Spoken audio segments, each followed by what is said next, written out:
Welcome to, I don't even know where to go with this. It's been so long. Welcome to another edition. Welcome to the first edition of Everyone Hates, I don't know. Welcome to Everyone Hates Cleveland. We're back. I'm back. Gage Will is with me tonight. It's been, Gage, for us, I don't think we've podcasted this year since the season has started. Am I right? I think you're right. I don't know if we've done anything in the calendar year of 2018, actually. Yeah, but I think maybe we did a couple of during the playoffs last year, right before the playoffs last year. But other than that, we haven't really done much. EHC has been pretty dead on arrival for the past few weeks, but for a few months. But we decided to fire it up again. I don't know if it's going to be regular. This could be the last time we podcast until 2019. I don't know. But Gage and I have been trying to get on air for the past few days, so here we are. I think it was the Brad Hand, Adam Cimber deal that kind of spurred us on in the trade deadline overall. Obviously we talk a ton off air about the Indians, but let's just kick things off with Brad Hand and Adam Cimber. Obviously the Indians' big need since October was whenever they decided not to bring back Shaw, bring back Smith. The Indians have been really shorthanded with, I guess the best way to say this, Gage, they've been shorthanded with regards to surefire pen arms. They had some interesting lottery tickets to kind of throw out there, but all of those lottery tickets got shredded at one point or another. Obviously, the Brad Hand deal, Cimber deal had to be done. I hate to say this, and the Indians have been doing quite a bit since the Miller deal in 2016. There really hasn't been, they're active teams. The Indians have been one of the top 4 or 5 active teams on the free agent market, on the trade market, and yet still the Brad Hand deal surprised me. Did it surprise you? I kind of was gearing up for me. He had to be traded, and you knew Brad Hand was at the top of the list just because of the 3 years of control, which is a whole nother tangent we can go down, but it surprised me in that they moved so quickly. I know it's not going to seem like quickly to a lot of people because we've been waiting to fix this relief problem all year, but it's quick in the aspect of that Miller deal happened on July 31st. And this Hand deal came together a full 2 weeks before the deadline, so I was surprised at the timing of it coming right out. And maybe it's a result of the late All-Star break this year, kind of allowing some more trade discussions to happen, perhaps. Well, the interesting kind of side note to all this has been, we way back last July, I wrote a piece on them, perhaps bringing in Brad Hand back then. There was speculation that they had been in on him for a while. It turns out they've been talking pretty consistently with the Padres since then about Brad Hand.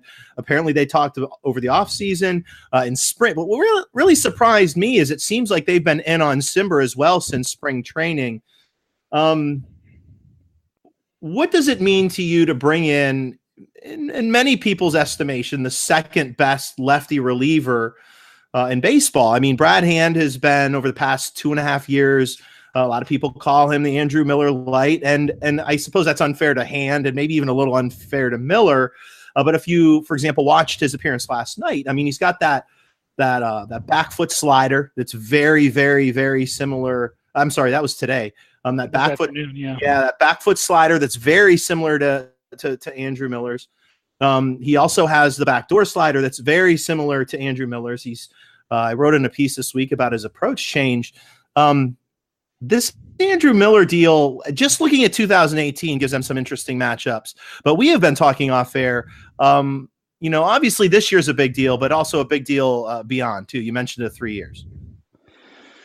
Yeah, and I kind of want to get back to, before we jump into the Andrew Miller, Brad Hand stuff, I want to kind of get back to how you touched on their interest in Adam Cimber in spring training. Yeah. Well, I think, it mentioned Antonetti and Chernoff in 2 separate interviews mentioned how they had been discussing Cimber with San Diego and they couldn't find a match. I think, obviously in the offseason, San Diego, I don't, it's hard to say whatever San Diego's thinking. They went out and they brought in Hosmer, and you always kind of think that maybe they think they're going to be better than they are. I kind of think they entertained the trade, but never went in on it. It's intriguing to me in that obviously the dialogue has continued, and from what Antonetti said, he noted that things really picked up after the draft, which leads me to believe that they've been talking right up until the beginning of June, and then after June they've been talking straight away. I think the biggest piece to me, and you sort of mentioned this, when the Miller deal came up, we heard some rumblings a couple days before. Maybe the Indians were in on Miller. Nothing about Brad Hand other than pure speculation I saw from Heyman that if Brad Hand was available, Cleveland would be in on him. Which at the time you're just like, well, duh. I mean, you can't, like, you got to take those tweets with a grain of salt when you see those things pop up too, because you can't really diversify the speculation from the actual inside knowledge. You know what I'm saying? Yeah, well, I mean, and obviously the Indians, any reliever that's been talked about, Cleveland's been in on. I mean, there's no way they're missing out on a reliever who's available. Right. And as you said, there was nothing concrete linking them to Hand really, other than what seemed like speculation. And the Cimber thing, I can't get over that they were talking to the Padres about him in spring training. He hadn't pitched major league inning yet. Well, and it makes you, it makes you as a, and we follow metrics, and I guess it makes you wonder about this eye-level arm slot thing. Do the Indians actively look for a guy who maybe comes at you in a little bit of a different way? I think that the thing that makes Miller so effective, he only uses 2 pitches, but he comes at you from different slots. He throws 3, 4, 5 different ways to throw a slider. You bring Cimber in and you talk about eye level and you got this rising slider. I mean, I think, wouldn't you think that a guy like Cimber, and maybe Cimber was available over spring because they brought in Makita from Japan. I mean, I don't know. I mean, if it's true, and it seems like it might have been true.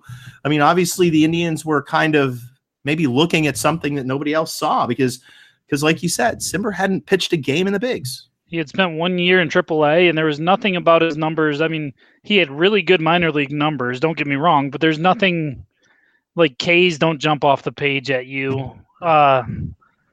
His ground ball rate doesn't immediately scream like this guy's going to be locked to be a reliever in the big. So like you said, there must have been something with that arm slot and his ability to command. That's the only thing that jumped out at me when I looked immediately at his minor league numbers. He just, and his major league numbers are better than his minor league numbers. This was never like a top 30 guy in any system. I mean, the only thing that made him unique was this slot. And I think the Padres, it's good to have one of these guys, and the Padres had 2. And this is, they're both pretty good, but you want to have something different. If you're going to have a sidearm pitcher, it's not like you want to have 2 from the same side. So I don't know. And Cimber's looked great with the Indians so far. I don't know. Let's start with Cimber before we hop over to Hand. Hand's kind of the easy topic.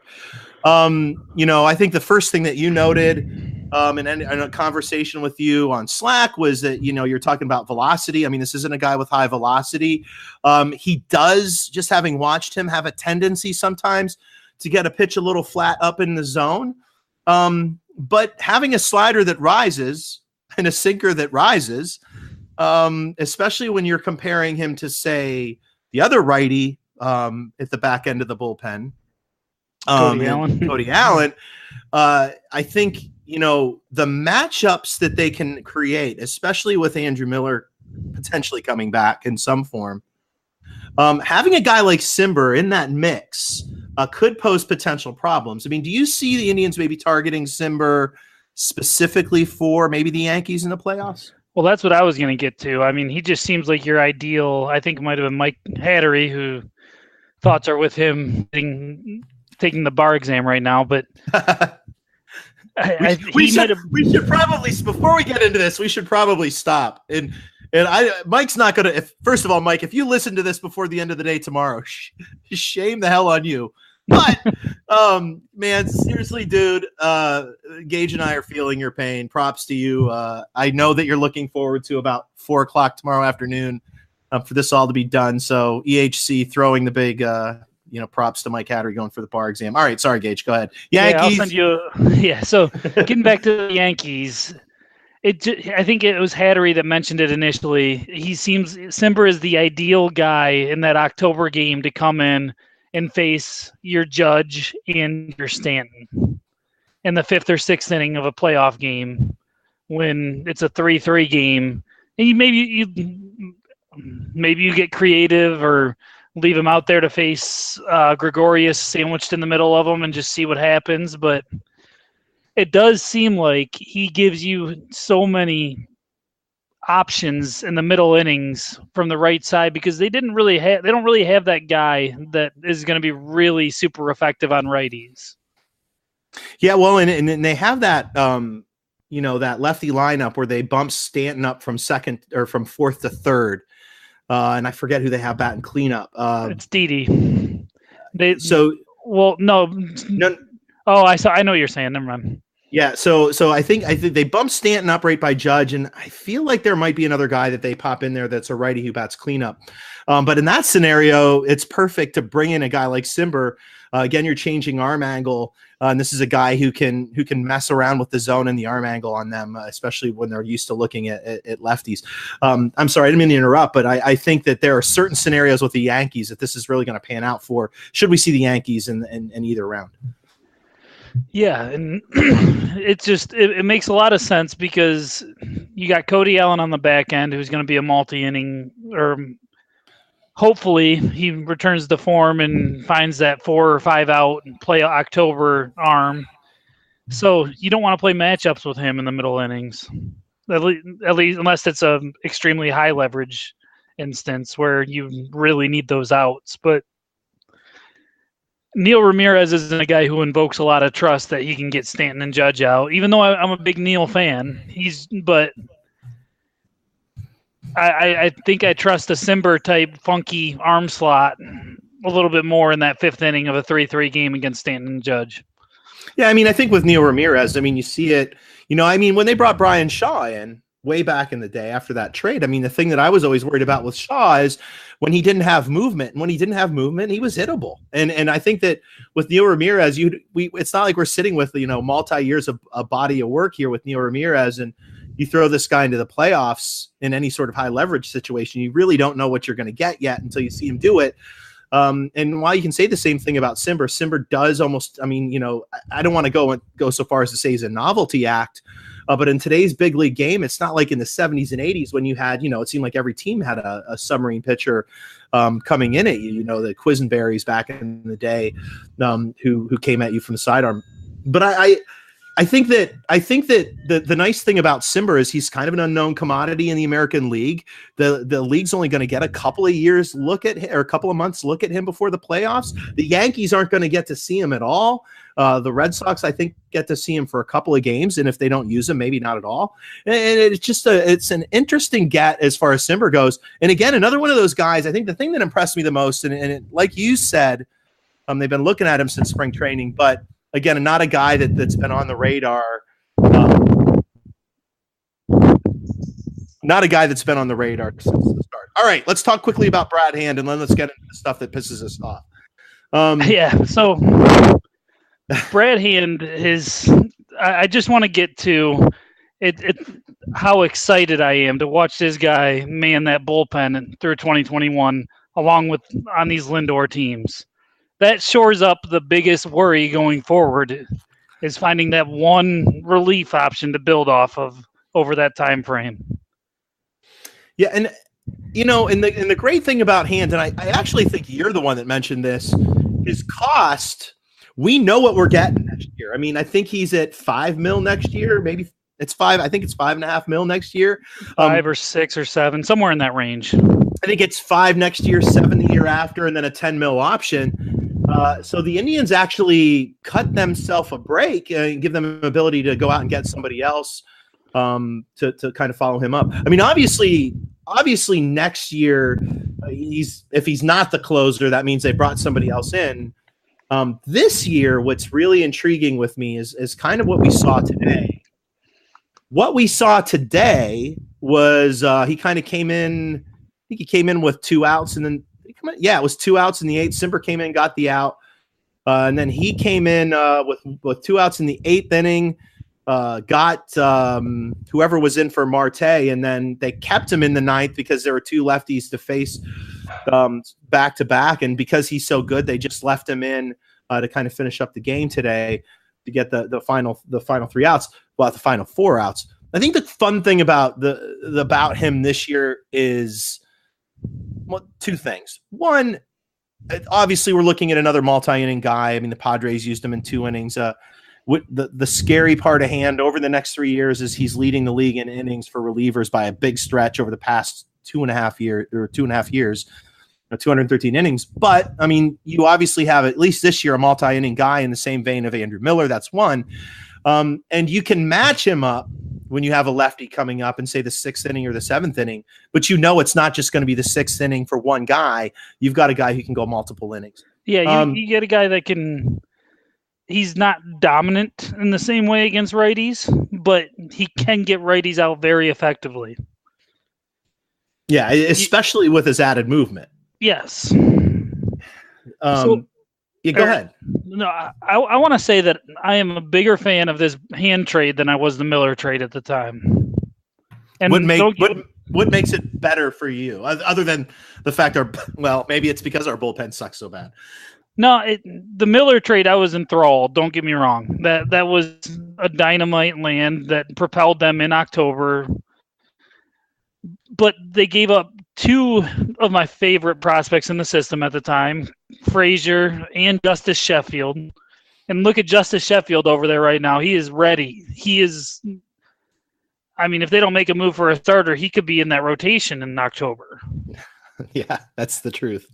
But – I value the Frazier Sheffield side a little more than Mejia, even though I'm still a fan of Mejia. And then there's an extra year of control on Hand. That's the other thing. You got Andrew Miller for 2 years and 3 months, and now you got Brad Hand for 3 years and 3 months, cheaper than Andrew Miller per year. And don't forget age. I mean, we got Miller at the age of 31, I believe.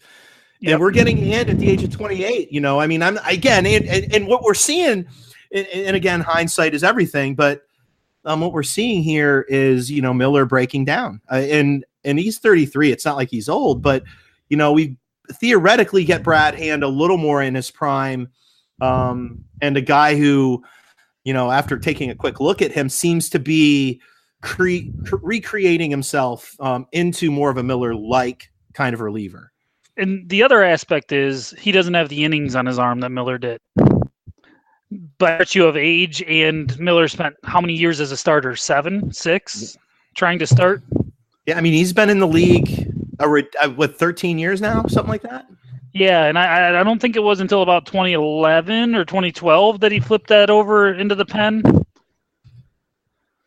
Yeah, I don't know. It's been a long time. I think it was it the Orioles that moved him to the pen at first?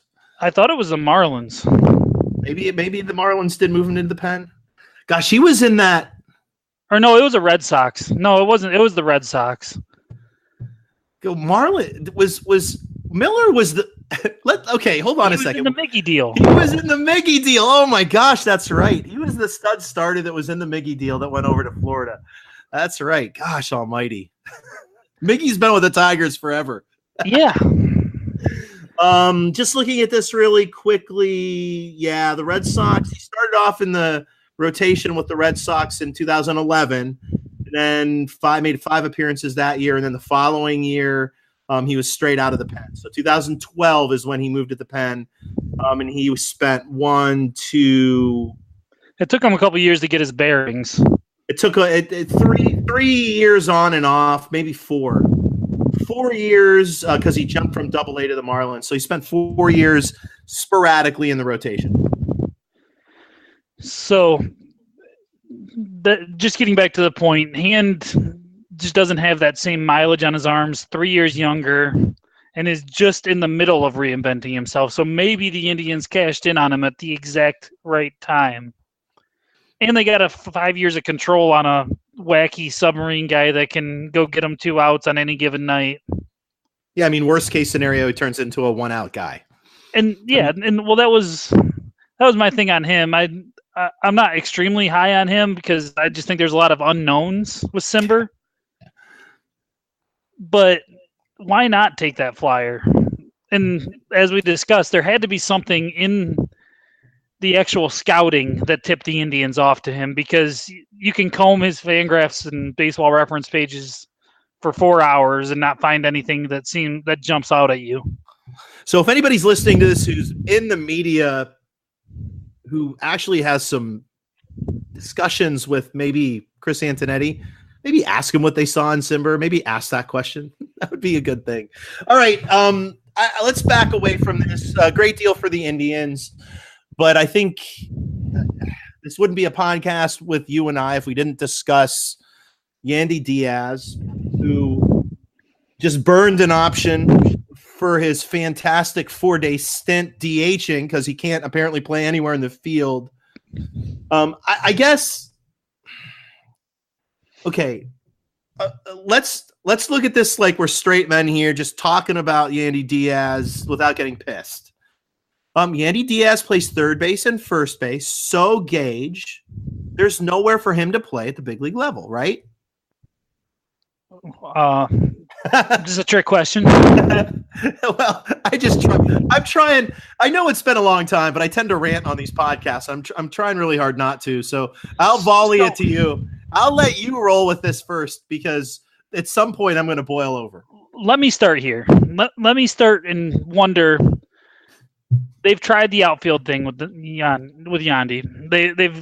Have they? Well, okay, I'm saying just stick with me for a second. All right, sorry. I'm sorry. They've given him the opportunity to play outfield, and I haven't really heard much on that front. I vividly remember disaster in Toronto a couple of years ago when he was up with the big league club. That sticks out in my memory, where he just had like 3 gappers hit right. They were all tweeners. They were tough plays, but he just kind of looked lost out there. And I think that kind of thing sticks with Francona, of all people, more than most. But let's say, for argument's sake, he can't play the outfield.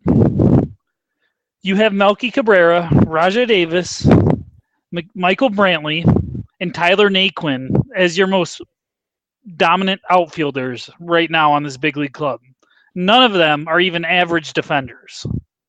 Calling any one of them an average defender would be exaggerating their defensive abilities. You put Jason Kipnis in center field in a playoff game when he hadn't played it since he was at Arizona State. He is your second baseman right now. Jose Ramirez is at third base, tearing it up over there. I mean, withstanding. But we know that he probably plays second base a little better than third base even. And Yandy Diaz is his most comfortable position, and minor league managers say he can play it pretty well, is over at third base. It seems simple. And Kipnis I've been one of his biggest stands all year. I've been banging the Kipnis drum, maybe a little too much, but I felt like the public opinion had fallen way too far on him. You can slide him out to right field. I know he doesn't have the arm, and platoon the heck out of him with Geyer. And then slide Yandy in at third base and move Jose to second, and all of a sudden your lineup is immensely better. So there's an easy avenue for me. Okay, so let's just get this topic out there. The idea of him playing third base, and I covered him in Carolina during his first year in the big leagues here, coming from Cuba, and every manager I talked to raved about his skills at third base, and he was the defensive player at third base. It's only an 8-team league, that can be overblown. He goes to Akron, does the same thing. Best third baseman in the league. A few more teams in Double-A there. He goes to Triple-A, and that's when they started yanking him around in the outfield. And somewhere during that year is when he came up and Francona made his first statements about how he's not a good defender at third base. I guess my point here is this. Regardless of what we think about Yandy Diaz, defender at third base, playing in the outfield, as long as Terry Francona doesn't think he can play either position, which is scary. I mean, it's scary in that to bump Jose out of third, Yandy's got to do something to make him think he can play third, but I don't know that he's ever going to get a chance to do that. No. So I guess my question to you is this. I mean, are we at a spot now where we just sort of let Yandy go until we figure out what they do in the outfield? Because my guess here is Yandy Diaz is not going to get any time in the field with the Indians unless they can't pull the trigger on an outfielder. Or if somebody gets hurt. The only upside I see to Yandy Diaz is that they let Urshela go, but he didn't have any options. I think they just kind of played I think maybe the front office just kind of played their percentages there. Yeah, and I don't know if they just view him as a DH, which is scary in its own right, because as much as I love his bat, he doesn't have a DH bat. Dude, there's nothing wrong with 98-mile-an-hour ground balls. Come on. If he could get the ball in the air, then he's a perfect DH bat. But you got to be a plus bat at DH, and maybe they're trying to hang on and use him there next year when next year Edwin's still here next year. Yeah, I mean that's the thing. They got to hold on to him until the year after next, which doesn't make any sense whatsoever. Because in theory, then you have Bradley ready to go, who could be a DH, but. And if you're going to do that, you're not burning his option to play DH in Texas for a game. I mean, okay, so let's just so they burn the option, not because they plan on using him later in the year. They burn the option because they just don't give a shit about Yandy Diaz, right? Right. That's the only explanation here. I mean, they burned his option in late July. I don't care if you want to bring him up to DH in a weekend series in April. You're probably going to use him after that. I mean, but you got 40 days from now until the rosters expand when you don't have to. Yes, it's not the first time this year they've done the burned option thing either, is it? Well, no, they did it. They did it with Mejia, and I think that was message sent, but I don't know. I guess the disconnect for me is, when you have a manager who makes a comment in spring training that says Yandy Diaz his bat's ready. We just need to get him 5 or 6. We just need him to have 500 or 600 more major league at bats. But here's the catch: he doesn't have a position. But we don't have a position for him to play. I mean, I guess my thinking here is this: like, why? I mean, is it that bad in the organization that a manager can see him a year and a half ago look like ass in Toronto, and them just go, yeah, we're not even going to try him out there in the minors? We keep going back to that Toronto thing. That's my anecdotal frame of reference. No. Well, the funny, you know how I am on Yandy, and I had putting that out of my mind. And the minute you said that, I remember that game well because I think I shut it off so I didn't have to watch it. But no, I mean, I think these are the types of things, as you mentioned, that stand out. I mean, when you listen to him talk about, he kind of said the same thing. His heart's not in the outfield. When they talked to Mejia about it, he had no idea what Francona was talking about because everything seemed to be going well to him. But I mean, I don't know. I don't want to come off as hammering Francona. I'm sure we're going to be hitting on that. And this kind of brings me to my other thing as we talk about moving Jose around. I feel like the Indians are Jose Ramirez is the MVP in the American League right now, and I feel like the Indians are punting some of his value every day by keeping Eric Gonzalez on the roster. Yeah, Hattery and I a couple years ago talked about the flex value of Jose Ramirez. I know you guys have talked about it. I know the three of us have talked about it. Here's where I'm at. I mean, I've watched Jose Ramirez over this past year, and I'm telling you, in the minors, Jose Ramirez at second base was something to behold. I will never forget a spring training game. The first time in a big league uniform, I saw Lindor and Ramirez playing shortstop and second base in a spring training game that meant nothing. And they made this play that made me think of Vizquel and Alomar. And this was 4 years ago. Right. That being said, Gage, I've watched Ramirez at third base. And I've looked at our third base situation over the past 20 years. If you stop and think about it, you can make a case right now that Jose Ramirez defensively top 4, maybe better at third base. So I ask you, is he better at second base at this point? Because he hasn't played second this year. Well, I kind of view him as not only being flexible, but being very good flexible defensively. We saw his outfield experiment, and even then, he started to hold his own out there. His routes were terrible, but his malleability to fix those routes in a split second were insane. And if you want to talk about instincts anywhere on a baseball player, I don't know if there's any that compare to Jose Ramirez. I mean, that's probably a little bit of a little hyperbolic, but is it? Because listen. I mean, you want to let's mention Ramirez. Let's mention Manny Ramirez, and I'm not going to compare the two offensively yet, but we talked about Manny Ramirez offensively over his entire career, PEDs notwithstanding, as being sort of this, just guy offensively that just woke up and could hit. You look at Jose Ramirez offensively, you look at Jose Ramirez defensively, every single place he's played, and he just sort of gets it. Yes. And I don't know that we've seen a player, and I'm a lot older than you, Gage. I'm 20 years older than you. I don't know that I've seen a player in a Cleveland Indians uniform that malleable to the point where you can say probably an all-star at second base, definitely an all-star at third base.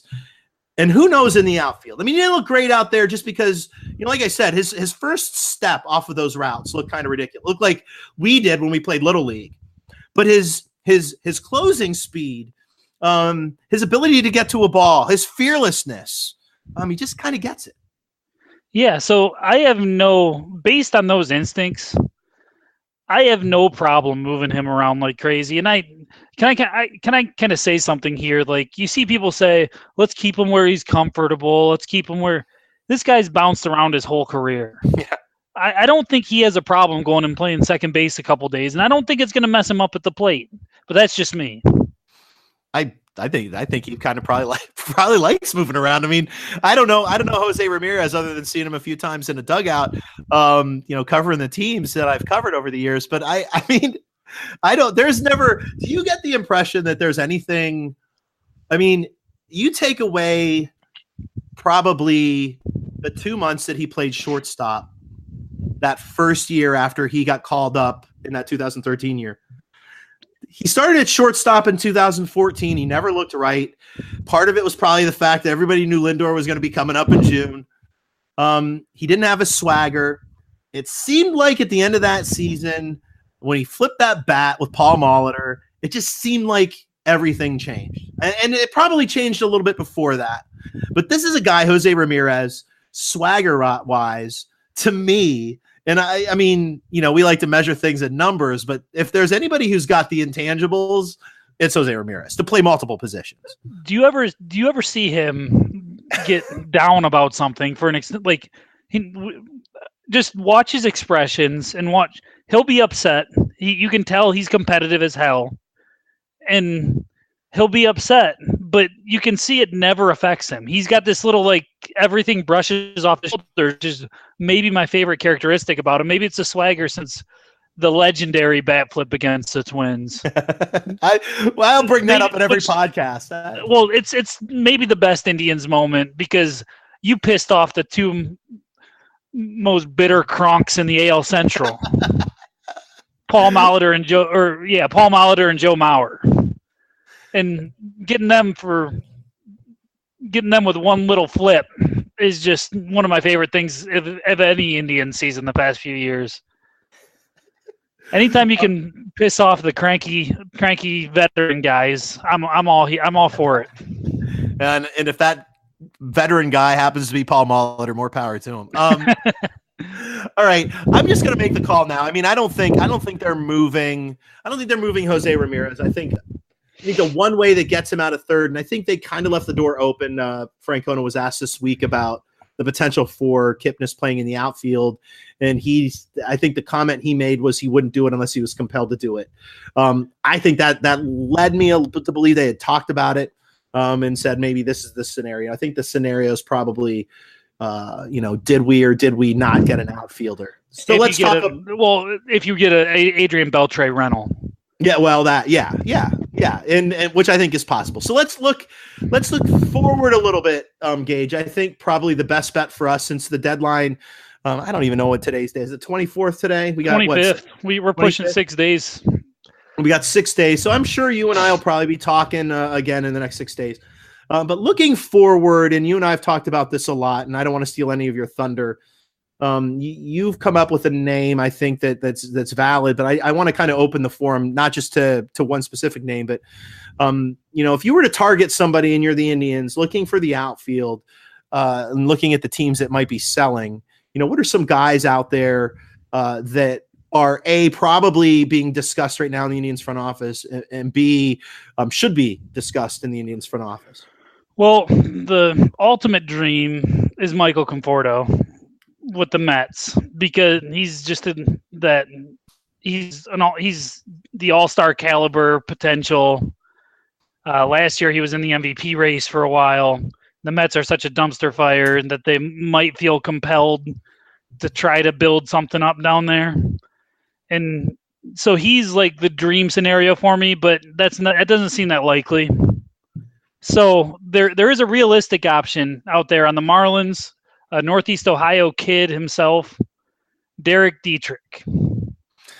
Yeah, so you haven't been on Twitter, and the bonus of that for me is that everything you say I can say, and it sounds like I said it. So I've been pushing the Derek Dietrich on Twitter. I think I may have referenced you once, maybe a week ago. Now it's me. Well. But okay. So if you're listening to this, everybody, Dietrich did not come from Jim Pete. Dietrich came from Gage Will, and I'm going to run with Dietrich. Obviously, defensively, he's not the guy we're looking for. Talk about his offense. Well, yeah. Well, first, defensively, he's not really much of an outfielder. He's mostly an infielder who's played a little bit of outfield. But is Melky Cabrera an outfielder? Never mind. So. Offensively, he's not your shoot through the moon. Like, he's not your high walk guy or your redeeming skill guy that you can bet on making a huge jump somewhere. But he's been consistently plus. Maybe he's just very stable to me offensively. He's not going to be your. We're usually talking concrete numbers, but he's going to be an above average from a WRC plus standpoint. And he can kind of hit both sides of the plate. If I remember looking at his splits correctly, he can kind of hit against both sides, both lefties and righties. So there's just something little interesting to me about stable on a team that doesn't have anything stable in the outfield. And he's, I think control wise, we're looking at 2.5 years, or is it? Through 2021, I think. Yeah. So I've got it pulled up right here. Let me take a quick look. I know it's multiple years. You know what? It's it looks like here. Leave here 2, 3, 4, 5. It looks like he's 1.5. It looks like he's end of 2019. Next year's his last. Okay, year. So it's not an extended control guy, but. For me, when you got guys like Rajai and Melky playing the majority of a lot of innings out there, and it's just one of your average filler players that holds a lot of value to this Indians club because they can't find the average filler players at the bottom of their lineup in 2018. Can I just say if everybody listening to this would go back and listen to you and Hattery's corner of hot takes talking about the outfield. And then fast forward to today, where we're looking at Melky Cabrera is our full-time. He's not platooning. I mean, he is. No, and you can come at me for this one because I mentioned it to Hattery, I think, in one of those podcasts. Hey, maybe they should look at Melky Cabrera and take a flyer on him. I mean, I guess in the if you want to step back, and I'm gonna, because I could really walk down the mountain. I've been carrying this flame on Twitter, which you of course can't see because you're not on anymore, but I've been running at people with this milk because there's actually a contingent of Melky Cabrera people out there. But I'm just stepping back from all this. You know what? If they're going to use Melky Cabrera for a week or two, great, fine. I don't care. That's fine. Do it. I don't, as long as Melky Cabrera isn't it like a game 5 in the ALDS. As long as Melky Cabrera isn't on the playoff roster, fine. Put him out there. No. I'm stopping you. I disagree. You have an 8-game lead in the Central, and you haven't been good. You have room to experiment. You shouldn't be experimenting with 37-year-old ceiling average guys. I don't care how poorly Greg Allen has hit. I don't care if Yandy Diaz is chasing butterflies in right field. You get somebody up there that maybe has a little bit of upside. Well, and this leads me back to the Yandy thing. Like, I mean, listen, when they had Mejia, they weren't going to use him in the outfield because he didn't have heart. What is that? Okay. Well, we got to back off that train. Okay. The oldest outfield in the majors and also the most ineffective outfield in the majors, probably.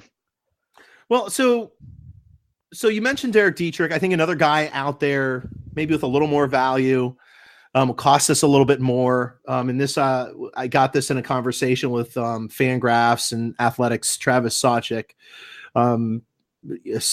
Scooter Gennett for Scooter Gennett for Cincinnati has played very well since the Indians picked him up since the Reds picked him up off the trash heap, really, from Milwaukee. He hit 4 home runs one night last year. Yeah, I mean, and now here's the thing, Dietrich is in this category, Gennett is in this category. I mean, again, he's an infielder. He played a little bit in the outfield last year. I mean, throwing him out there would be sort of like throwing Kipnis out there, although I think Gennett probably can play a little bit better in the outfield. But here's my question. Like, I mean, are these guys even available? They should be available. But the Marlins, I don't know. Well, I don't know. Here's what will play to the Gennett thing with me. The Indians deal with known entities, and they've always done this organizationally. Not saying they don't reach outside the pot, but they've made several deals with the Padres, with the Diamondbacks, and with the Reds. Like there's just kind of that, and the Blue Jays. It's just kind of like there are a few clubs where the Indians are comfortable dealing with. So that plays into the Gennett thing for me because they're very familiar and comfortable with the Reds. Gennett sort of screams Terry Francona to me too. I mean, he seems to be a Francona blue collar kind of guy, but beyond that, I think with the Reds, you'd also be looking at a potential maybe throw in, and I don't mean to say the word throw in, but if you're talking to the Reds, you're probably going to be talking bullpen. I mean, you got Iglesias there, and you've got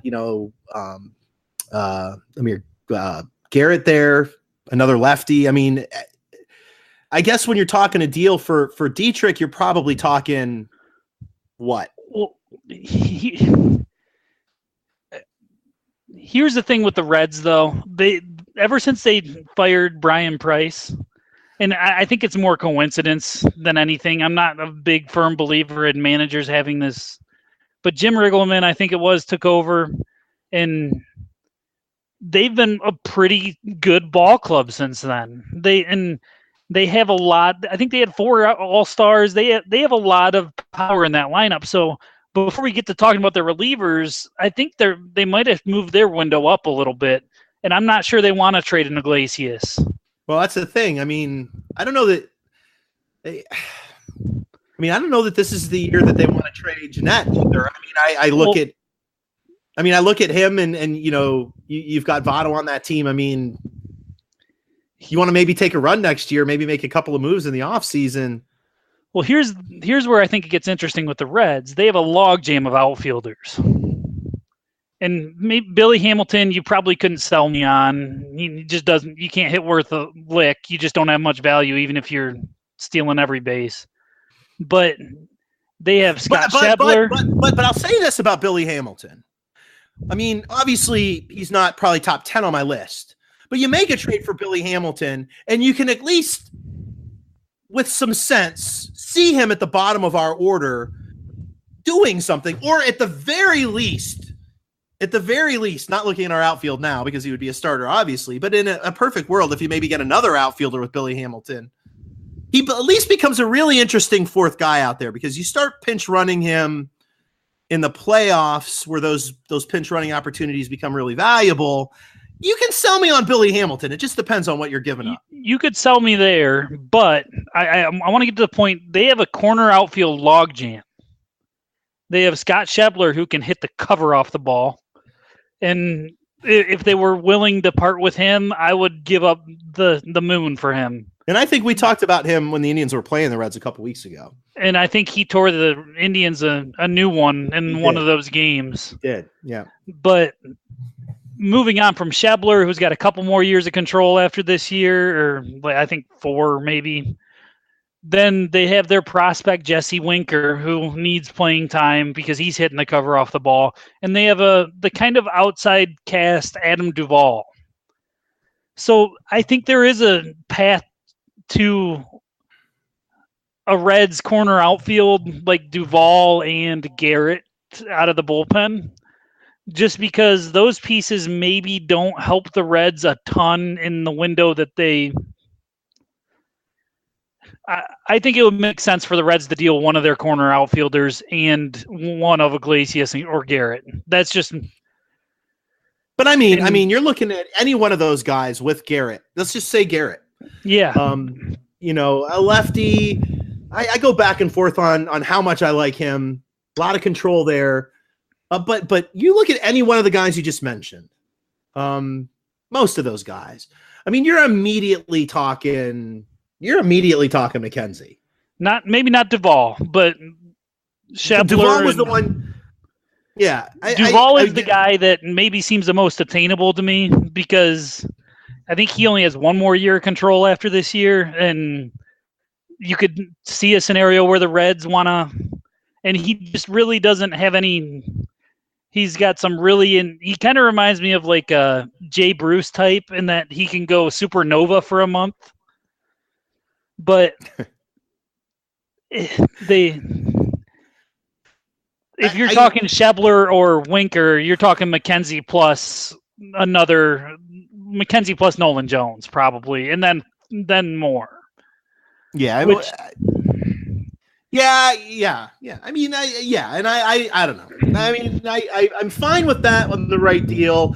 I mean, if they're bringing in a reliever with a lot of years of control that I buy into for a lot of years, I'm fine dealing McKenzie. I'm looking at this window is the next 3 years. I think having McKenzie, if he pans out, if McKenzie pans out, he's coming to the Indians sometime mid next year, 2020. And let's be honest, 2020 is the last year of Bauer's deal. We're heading towards the end of the Kluber run, of the Carrasco run, and who knows how much gas they have in the tank past, say, next year. Obviously, Lindor's tank is going to be empty then. We're going to be in the midst of the J-Ram deal, so that who knows what they're going to be doing there in like 2021, 2022. I mean, let's be realistic. McKenzie is their most dealable asset because, honestly, they're probably looking more at those young guys in the Arizona League right now, the Nolan Joneses of the world in low A. Valera, I mean, they're looking at those guys as the next window to maybe come up in 2022, 2023, and start building up towards another run. McKenzie, I mean, if they keep him, great. I mean, we were going to he'll probably fit somewhere in the rotation at some point, maybe in the bullpen to start. Okay. So, but dealing McKenzie, I'm fine with. Is there really an outfielder that you right now say, we got to go after him. We got to go get him. And I'm going to throw – the Indians have been mostly tied to Adam Jones. And I don't know how – I mean, Adam Jones 5 years ago, Adam Jones today, two totally different things. I'm going to mention two guys to you that we've talked to. Adam Jones is one. I think another guy that's in a similar area just because of age. I think at one point, being flamboyant center fielders, they probably were very similar 4 years ago. We talked about this as Andrew McCutchen as well with the Giants.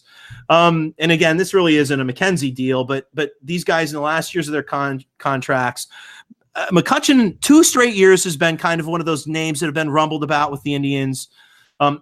Can't imagine he's going to cost a lot. Can't imagine Adam Jones is going to cost a lot. Talk about both. I mean, I know who you'd prefer, but it's not really that head and shoulders either way. They're very similar. They're like league average output hitting types at this point.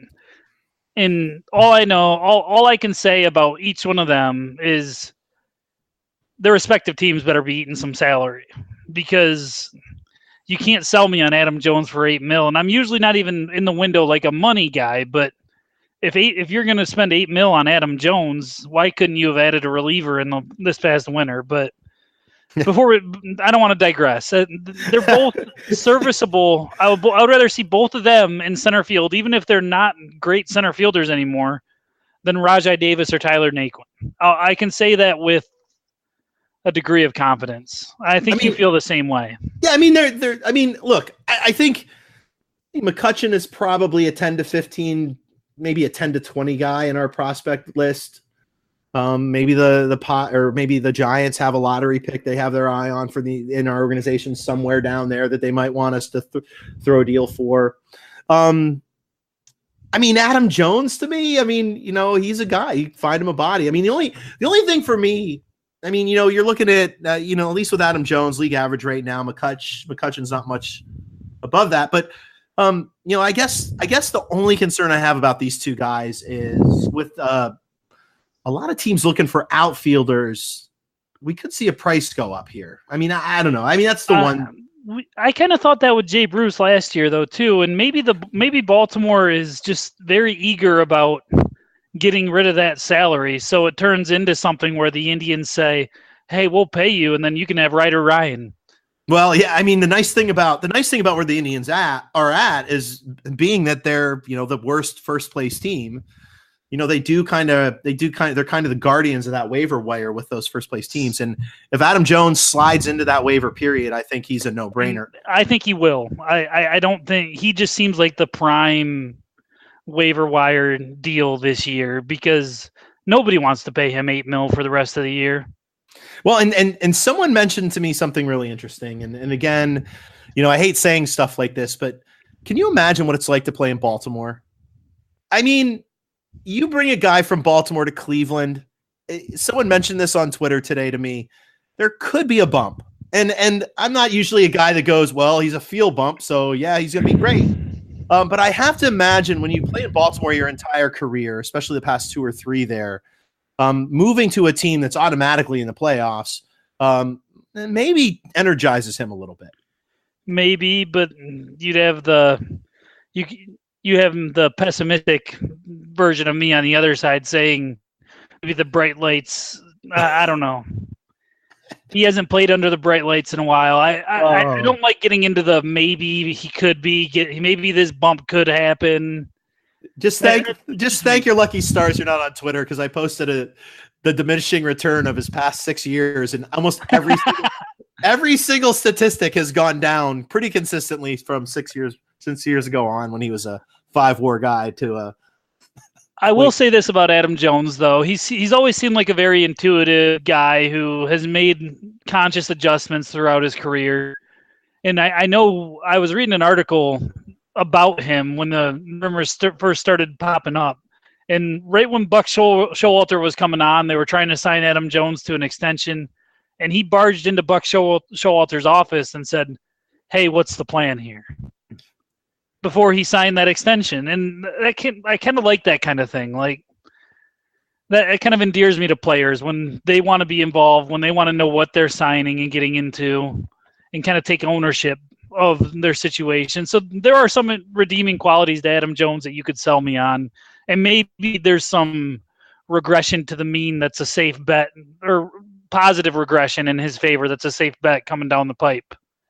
Well, I mean, in many ways, kind of the guy there in Baltimore. Here in Cleveland, I mean, he's going to be hitting like 8th. I mean, I don't know. Sometimes taking away the stress. All right, let's slowly wrap things up here. I do want to mention one more thing before we get out of here, though, because this is the first time we've talked since the season has started on this podcast, and I just want to get this out because it's been pissing me off all year, and I just want to say this right now. The Indians are in they're the one division that's a lock. They're going to make the playoffs, and if they don't, people need to be there should be a whole lot of firing going on, but that's neither here nor there. How concerned are you? And I mean, I've watched sports a long time. I get really worried about teams that are sort of lax throughout the year because there's nothing really pushing. Like the 2016 Cavs? Yes. Yeah. I mean, you can look at a team like the Indians who have this. They've got 3 guys in the running for the MVP. They have legitimately, probably 1 guy in the running for the Cy Young, but you never know how the second half's going to go. Maybe 3 guys in there. I don't know. Probably 2 for sure. You're looking at, and then you have, the potential of Andrew Miller and Cody Allen. You have these elite players. But you have this team that just seems to tread water. And I know everybody's pointing to last year, Gage. Oh, they're only a game behind what they were last year. But Gage, they went on a historic 22-game winning streak, and they won 102 games, and they got bounced out of the playoffs. The playoffs are a different beast. I can't. It's hard for me to get worked up about the happenings of this season so far, even though there is a lot to ramble on. Well, I don't want to bitch about the season. We can talk about the different gears that Terry Francona has. We can talk about how he manages in the first month compared to the last month, whatever. But is there any concern? And I know we talk about variance in the playoffs. The team was a 102-game winner. The team was favored to beat the Yankees by everybody except for people who are in the media. Are you not a little bit concerned that their motor just isn't kicking in? Do you worry that they get into the playoffs and their rotation's burned out a little bit from the first half usage and Andrew Miller's just not right and maybe they don't get an outfielder? I don't know. I guess my concerns with the Indians are more about 2019 and 2020 with their pitching, and I've just kind of stopped worrying about the playoffs are going to be a bear. There are 3 loaded teams in the American League that you're going to have to beat 2 of them to get anywhere. And that's just kind of almost a guarantee at this point, unless Oakland or Seattle goes on some magical run out of the wild card spot. But yeah. So I think the Indians aren't on their level right now in the regular season. I'm talking about the Red Sox, Yankees, and Astros. But I also don't think any one of those teams wants to play the Indians. And I think from a pitching standpoint, none of them have, even with the Yankees' loaded bullpen, if everybody's right on the Indians, and that's my biggest concern, if everybody's right, there's no pitching staff in baseball that is better suited for October with this Hand acquisition now. And I am 100% confident of that. How pissed are you going to be when Shane Bieber starts game 1? Oh, we're going to give Shane Bieber a game 1 start, and then we're going to really throw him off when we throw Adam Plutko in game 2 for 2 innings. The fun thing about this is if we keep podcasting, I think the fun part about August and September is as we start lining this team up, especially once they're complete, once they stop making moves. And I think we're going to see the Indians I think they got 2 or 3 more moves in them, unless they make another big move with 2 or 3 players involved. The fun part is once we get everybody back, and I think they've handled Miller correctly, they're taking their time with him.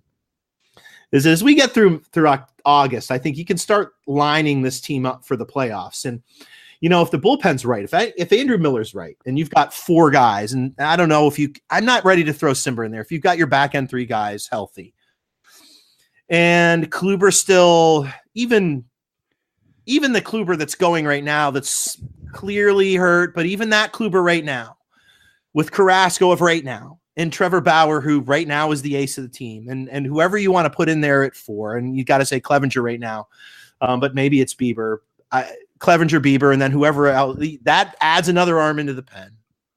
I mean, I guess the point I'm trying to make is if you take the offense off the table, and that means we're taking J-Ram off the table and Lindor off the table, just that pitching alone, if our rotation gets to 6, we're in every game. Yes. And I think that's why I'm most focused on offense and maybe one more bullpen move over the next week. But the one more bullpen move is purely 2019 and 2020 related to me. I don't know if it's unless Miller's not right. Unless Miller's not right, and you can't wait. No, and well, I mean you can't. You've got 6. I mean you got 5 weeks. I mean you can wait 5 weeks. I mean if Miller's not back in 5 weeks, you better have made another move. But even without Miller, you still have a serviceable back end, more than serviceable back end, unless you're the worrywarts that think Cody Allen's done. And I'm not. I think we've just seen a little bump in the road, and I think all of a sudden Cody's going to be striking out 15 people per 9 innings again in September. I mean, Cody's. He seems to have this period every single year where he kind of goes down, he dips a little bit, and then he comes back out of it. I would love to get into this too, because I think it's always in the same like doldrums, like June, July, where he just leaves everything up a little bit, and I do think he will get right and click. I'm not really even worried about Cody Allen at all. The Andrew Miller thing, and even without him, I think mostly looking at 2019 and 2020 when I'm talking about adding another pen arm. So can I ask you whether you think Michael Brantley's going to be healthy in October, or should I just end the podcast right now? Oh, I don't want to piss anybody off. No, I'm just kidding. No, don't answer that. No, I'm really happy with Michael Brantley this year. Yeah. I really hope to God he stays healthy, because he is a necessity now. Yeah, I mean, it's fun. It's fun. I mean, we've said it from the start, and I mean, if anybody's been harsh on Michael Brantley, it's been really us, but me specifically.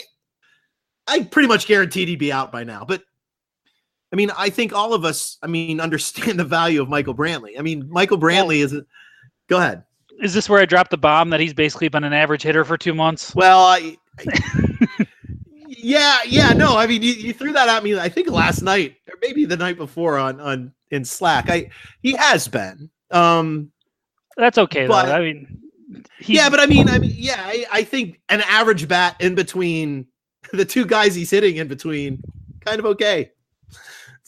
Be nice to have a Well, it'd be nice to have a lead, Brantley, but that's beside the point. All right, let's wrap things up there. We got the dust off the covers. Gage and I will try to keep doing these things. I don't know where Hattery stands. As we mentioned before, Hattery's hopefully sleeping right now, getting ready for day 3 of the bar. I know he's been wanting to pod too over the past few weeks, just hasn't had the time. Things should open up over the next couple days, though. So we'll try to we dusted the car a little rusty today, but we'll slowly start grooving into this thing as we head towards the deadline of the playoffs. Gage, tell me about the piece you threw out this week. I just touched on Shane Bieber, who, of course, after I touched on him, he got touched up pretty good. But no, I kind of talked about how I'm in love with the way he uses his curveballs and sliders against righties and lefties.